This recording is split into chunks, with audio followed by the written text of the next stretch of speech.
카카오 택시가 추진해온 유료 서비스에 대해서 정부가 반대 입장을 밝혔습니다. 카카오 택시는 더 빠르게 택시를 호출할 수 있는 신규 서비스에 최대 5천 원의 수수료를 받을 계획이었는데요. 정부가 이를 사실상 택시 요금 인상이라고 본 겁니다. 박기환 기자가 보도합니다. 국토교통부가 카카오 택시의 유료화 방안을 기존의 택시 호출 서비스와 유사한 성격이라고 결론 내렸습니다. 카카오 택시는 현재 무료인 택시 호출 앱을 강화해 최소 2,000원, 최대 5,000원에 달하는 즉시 배차 및 우선 호출 서비스를 시행하겠다고 밝힌 바 있습니다. 눈에 보이지 않는 인상 효과 걱정을 한 거고요. 실제적으로 요금을 올리지 않아도 실부담액이 이제 결국 늘어날 수가 있기 때문에. 국토부는 카카오 측이 주장하는 대로 서비스 이용료를 택시 기사가 아닌 중개 플랫폼인 카카오 모빌리티에 지불한다 해도 실질적으로는 택시 요금으로 인식된다고 밝혔습니다. 현재 전화 및 스마트폰 앱으로 택시를 호출할 경우 승객이 택시기사에게 수수료를 포함한 요금을 지불하고 있는데 카카오 서비스는 운영자인 카카오 모빌리티가 수수료를 받아 현금이 아닌 포인트 형식으로 기사들에게 지급하는 형태입니다. 승객 입장에서는 누가 수수료를 받든 웃돈을 줘야 하는 겁니다. 정부는 이에 따라 대부분의 지자체가 규정하고 있는 1,000원 수준의 호출료를 따라야 한다고 강조했습니다. 카카오는 국토부의 의견을 검토하겠다고 밝혔습니다.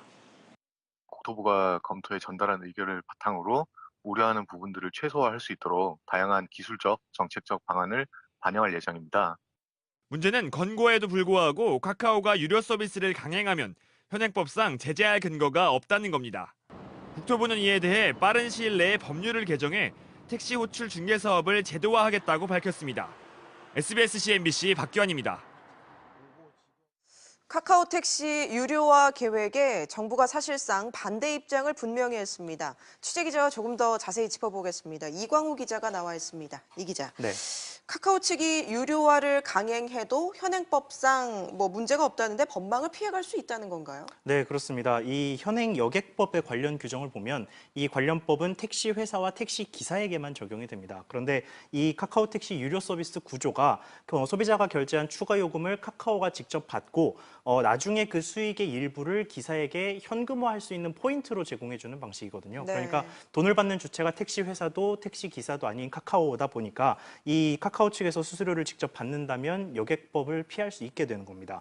그러니까 결국 국토부의 이번 권고는 그저 권고일 뿐이고 법적인 제재 근거가 현재로서는 없습니다. 국토부가 호출비는 1,000원 선이 적정하다라고 했는데 이에 대한 카카오 반응은 어떻습니까? 네, 카카오는 이 카카오 택시 유료 서비스의 수수료가 택시 운임도 아니고 호출비도 아닌 앱 사용료라는 점을 분명히 하고 있는데요. 관련해 법무법인 자문도 받아놓은 상태라고 밝혔고요. 그러니까 국토부와는 다른 법적 의견을 유지하고 있는 셈입니다.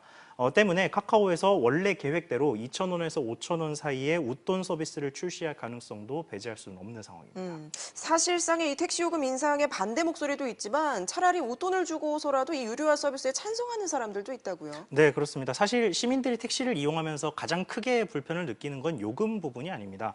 통계를 하나 들고 와봤는데요. 지난해 1월부터 9월까지 서울시에 접수된 택시 관련 민원은 16,000여 건이었습니다. 이 중 1위가 불친절이었고 2위는 승차 거부가 차지를 했습니다. 두 개 민원이 전체 민원 10건 중에 6건 이상을 차지를 했고요.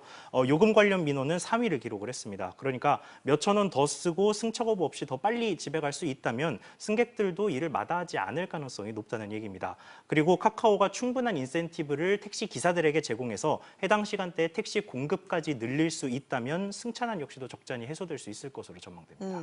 택시 잡기 힘든 시간에 돈을 조금 더 주고서라도 택시를 탈 수 있다면 좋겠지만 네. 문제는 이제 낮이라든지 손님이 별로 없는 시간에도 웃돈을 줄 수밖에 없는 상황이다. 이런 부작용은 우려되는 게 없습니까? 네, 그 부분에 대해서는 좀 주장이 갈리고 있는데요. 왜냐하면 낮에는 이미 택시를 타려는 사람보다 택시의 수가 훨씬 더 많기 때문에 현실적으로 그 시간대에 웃돈 서비스가 거의 이용되지 않을 것이라는 주장이 우선 있습니다. 24시간 이 카톡 유료 서비스가 제공된다고 하더라도 현실적으로는 심야 시간대와 출근 시간대 정도에만 이 서비스가 이용될 것이라는 얘기입니다. 반면 낮에도 택시 기사들이 비싼 호출을 기다리면서 선의의 피해자가 나올 수 있다는 주장도 제기되고 있습니다. 네. 말 그대로 웃돈을 기다리면서 손님을 골라 태우는 행위가 낮에도 일어날 수 있다는 얘기입니다. 그래서 정부가 기존 호출 서비스와 수수료 수준을 맞추라고 권고하고 있는 이유이기도 합니다. 그렇군요. 이 기자 얘기 잘 들었습니다.